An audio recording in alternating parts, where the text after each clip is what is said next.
नमस्कार मित्रांनो, पुन्हा एकदा तुमचं स्वागत आहे इन्फो मराठी 24 या यूट्यूब चॅनलवर। मित्रांनो, कर्मचारी आणि पेन्शनधारकांसाठी खूप महत्त्वाची बातमी घेऊन आलेलो आहे। बातमी आहे, कर्मचारी आणि पेन्शनधारकांना भेटला मोठा दिलासा, पेन्शनमध्ये 16,740 रुपयाची वाढ।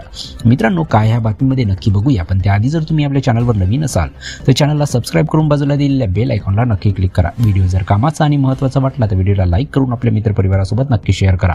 आणि हो मित्रांनो, व्हिडिओला शेवटपर्यंत नक्की बघा, जेणेकरून तुमच्याकडून कोणतीही माहिती सुटणार नाही। मित्रांनो, केंद्रीय कर्मचारी आणि पेन्शनधारकांसाठी मोठी दिलासादायक बातमी आलेली आहे। आता त्यांच्या पेन्शनमध्ये 16,740 रुपयाची वाढ होणार आहे। सरकारने महागाई भत्ता वाढवला आहे, ज्यामुळे पेन्शनधारकांना आर्थिक मदत मिळेल। या वाढीमुळे त्यांची जीवनशैली सुधारेल आणि ते महागाईशी लढू शकतील। पगार आणि पेन्शनमध्ये दुहेरी धमाका। मित्रांनो, यावेळी सरकारने फिटमेंट फॅक्टर 2.57 वरून 2.86 पर्यंत वाढवला आहे। हा आकडा जरी छोटा वाटत असला तरी त्याचा प्रभाव प्रचंड असेल। समजा तुमचे सध्याचे पेन्शन 9,000 रुपये आहे, तर या बदलानंतर तुमचे पेन्शन 25,740 रुपयापर्यंत पोहोचू शकते। एवढेच नाही तर कर्मचाऱ्यांच्या पगारातही अशीच वाढ होणार असून त्यामुळे त्यांचे बँक खाते दर महिन्याला आनंदाने भरले जाणार आहे। महागाईपासून दिलासा मिळेल। मित्रांनो, सध्या वाढत्या महागाईने सर्वसामान्यांचे जगणे कठीण केले आहे।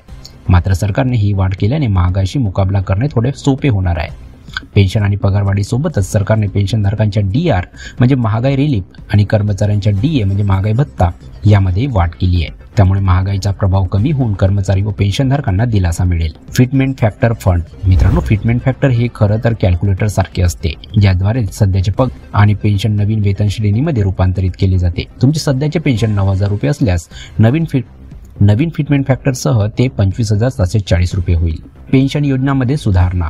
मित्रांनो, या नवीन वेतन आयोगाअंतर्गत पेन्शन योजनांमध्ये सुधारणा होण्याची शक्यता आहे। विशेषतः जुनी पेन्शन योजना, नवीन पेन्शन योजना आणि युनिव्हर्सल पेन्शन योजना यामध्ये बदल केले जाऊ शकतात। जुनी पेन्शन योजना पुन्हा लागू केल्यास सेवानिवृत्त कर्मचाऱ्यांच्या आनंदाला सीमा राहणार नाही। पेन्शन आणि पगारात थेट वाढ। मित्रांनो, तज्ज्ञांचे म्हणणे आहे की या नव्या वेतन आयोगाअंतर्गत पगार आणि पेन्शनमध्ये 20 ते 30% वाढ होऊ शकते। तथापि हे सर्व देशाच्या आर्थिक स्थितीवर आणि तिजोरीच्या आरोग्यावर अवलंबून असेल। पेन्शन वाढीची गणना कशी करावी? मित्रांनो, पेन्शन वाढीची गणना करणे खूपच सोपे आहे। तुमच्या विद्यमान पेन्शनच्या 2.86 ने गुणाकार करा। तुमच्या विद्यमान पेन्शनचा 2.86 ने गुणाकार करा आणि त्यानंतर तुम्हाला नवीन पेन्शनचा आकडा मिळेल। उदाहरणार्थ, तुमचे विद्यमान पेन्शन 9,000 रुपये असल्यास नवीन पेन्शन 25,740 रुपये असेल।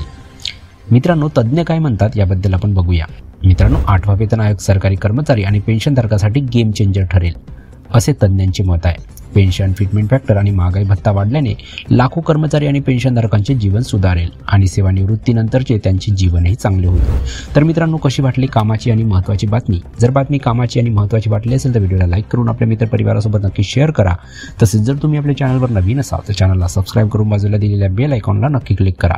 व्हिडिओ बघितल्याबद्दल खूप खूप धन्यवाद।